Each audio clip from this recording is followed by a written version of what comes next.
Ummu Aiman memiliki nama asli Barokah binti Sa'labah.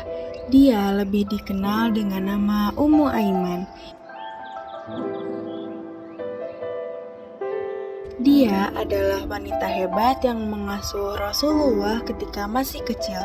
Dia juga ikut berjuang bersama Rasulullah untuk menegakkan Islam.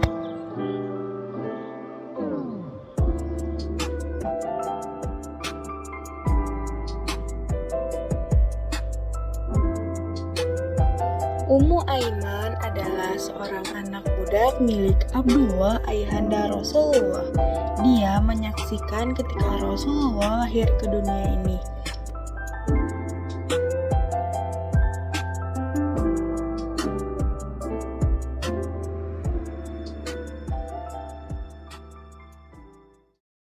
Dia juga menyaksikan ketika ayah dan ibu Rasulullah meninggal dunia.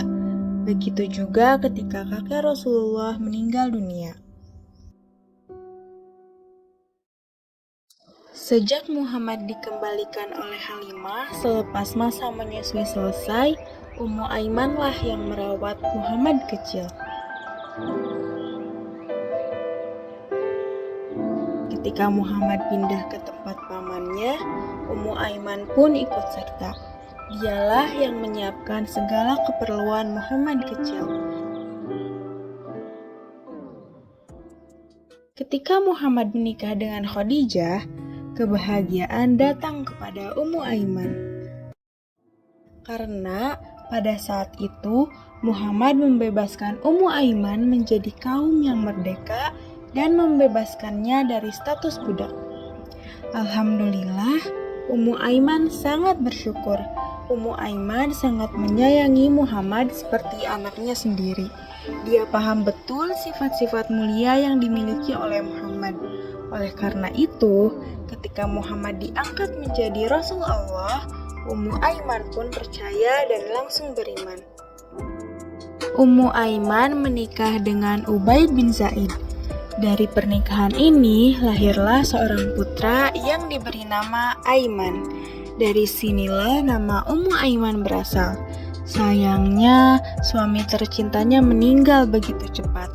Sepeninggal suaminya, Ummu Aiman menikah dengan Zaid bin Haritsah, putra angkat Rasulullah.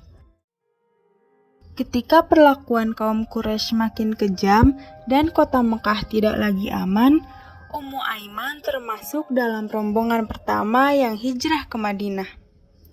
Saat itu, keadaan begitu sulit. Ummu Aiman bahkan melakukan perjalanan tanpa membawa bekal sama sekali. Padahal, beliau sedang berpuasa. Apa yang akan aku gunakan untuk aku berbuka puasa nanti? Batin Ummu Aiman dalam hatinya. Allah sungguh maha kuasa.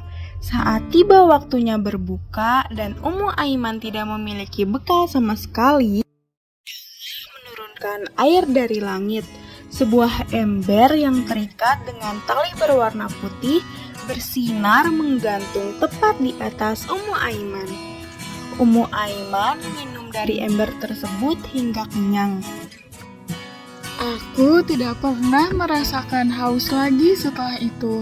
Bahkan ketika puasa di siang hari, saat matahari bersinar begitu terik. Ummu Aiman memiliki semangat jihad yang sangat tinggi. Dalam setiap peperangan, selalu bergabung dalam barisan para wanita yang ikut ke medan perang. Dia bertugas untuk membantu para prajurit mengobati luka ataupun memberikan air minum dan makanan. Seringkali, Ummu Aiman membuat para prajurit bingung. Ummu Aiman meneriakkan kata-kata penyemangat, namun karena dia cadel atau celak, seringkali kata-katanya menjadi salah. Rasulullah bahkan pernah memanggil dan meminta Ummu Aiman untuk diam. Kekurangannya ini tidak membuat Ummu Aiman menyerah. Dia tetap ikut berjuang. Pernah suatu kali dia marah kepada Aiman putranya karena tidak ikut berperang. Namun ternyata alasan Aiman tidak ikut karena kudanya sedang sakit. Ummu Aiman menyaksikan banyak orang yang dicintainya pergi dahulu. Suami dan anaknya Aiman wafat dalam perang. Atas kepergian mereka, Ummu Aiman berdoa agar mereka bahagia di surga. Namun, ketika Rasulullah wafat, Ummu Aiman menangis sedih. Dia juga bersedih karena Umar radhiyallahu anhu terbunuh. 20 hari setelah peristiwa itu, Ummu Aiman pun wafat. Sungguh kisah hidup yang luar biasa.